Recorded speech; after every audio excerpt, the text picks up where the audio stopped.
سورة الرحمن يقال أنها عروس القرآن، فسبحان الله لي بها علاقة يعني قوية جدا. كلما طلب مني أن أقرأ يتبادر إلى ذهني أن أقرأ سورة الرحمن، فهي سورة محببة إلي إن شاء الله. جزاك الله خير. كل من عليها فان ويبقى وجه ربك ذو الجلال والإكرام، فبأي آلاء ربكما تكذبان؟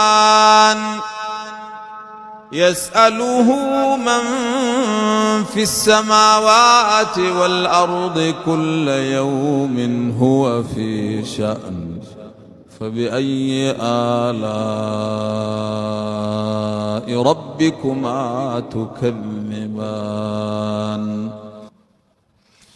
سنفرغ لكم أيها الثقلان، فبأي آلاء